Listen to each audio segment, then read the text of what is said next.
कार्तिक मास के पूरे महीने कार्तिक स्नान, व्रत, पूजा पाठ, तुलसी जी की पूजा, सूर्य देव की पूजा, दीप दान नहीं कर पाए हैं, तो फिर आखिरी के 5 दिनों तक यह सारा नियम का पालन करके हम पूरे महीने के व्रत, उपवास, पूजा पाठ का फल प्राप्त कर सकते हैं।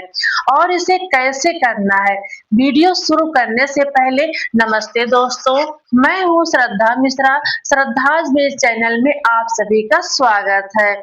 आप सभी लोग कैसे हैं यह बताने के लिए कमेंट बॉक्स में जय माता दी जरूर लिखिएगा।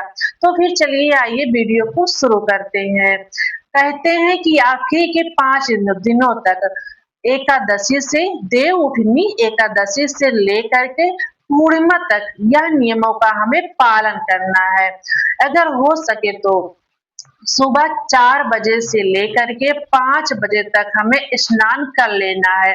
और अगर हो सके तो स्नान हम जो करें वह तारों की छांव में करें, बाहर करें।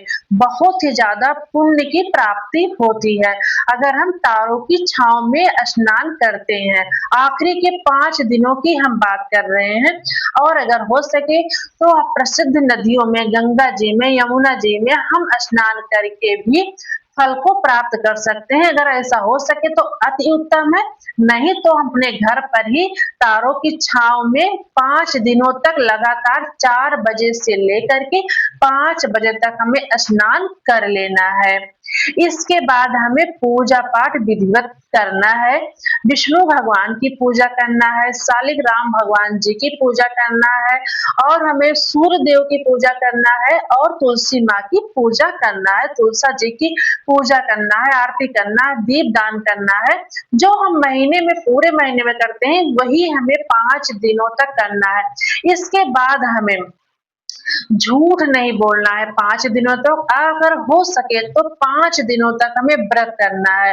और अगर व्रत नहीं कर सकते हैं, हमारी शारीरिक क्षमता नहीं है, तो फिर हम एक टाइम भी व्रत कर सकते हैं, एक टाइम हम भोजन ले सकते हैं। और अगर यह भी हमारी क्षमता नहीं है, तो फिर हम प्याज लहसुन का त्याग करके, सात्विक भोजन खा करके भी हम झूठ ना बोल करके, पूजा पाठ करके, सारे नियमों का पालन करके हम व्रत कर सकते हैं। और इस तरीके से पूजा पाठ अगर हम करेंगे और व्रत नहीं कर पा रहे तो भी हमें फल की प्राप्ति होगी। आखिरी के 5 दिनों का व्रत, उपवास, पूजा पाठ करने का फल पूरे महीने का मिलता है। इसे मैं नहीं कह रही, इसे पितामह भीष्म ने धर्मराज जी को उपदेश दिया है कि 5 दिनों तक जो ऐसा करेगा उसे पूरे महीने का फल प्राप्त होगा। भगवान श्री कृष्ण जी ने पितामह भीष्म को 5 दिन उन्हीं को दिए हैं, इसलिए ब्रह्मचर्य का पालन जरूर करना चाहिए, क्योंकि पितामह भीष्म आजीवन ब्रह्मचारी थे। इस तरीके से हमें 5 दिनों तक करना है। और हमें सबसे पहले 5 दिनों तक दोनों टाइम तुलसा जी की पूजा हम करें, जो दीप दान करें वह घी की बत्ती से हमें करना है। देसी घी की बत्ती से, गाय के घी की बत्ती से ही हमें करना है, तो हमें अधिक पुण्य की प्राप्ति होगी। और हमें भैंस के घी से नहीं करना है, इस बात का हमें ध्यान रखना है। गाय के घी से ही करना है। और गाय का घी अगर ना मिल पाए तो हम तिल के तेल से भी कर सकते हैं, लेकिन भैंस के घी से नहीं करना है। इस बात का हमें ध्यान रखना है। इसके बाद हो सके तो रोज, हो नहीं सके आप कोशिश ही करिए कि 5 दिन एक ब्राह्मण को भोजन कराने के बाद ही हम भोजन करें।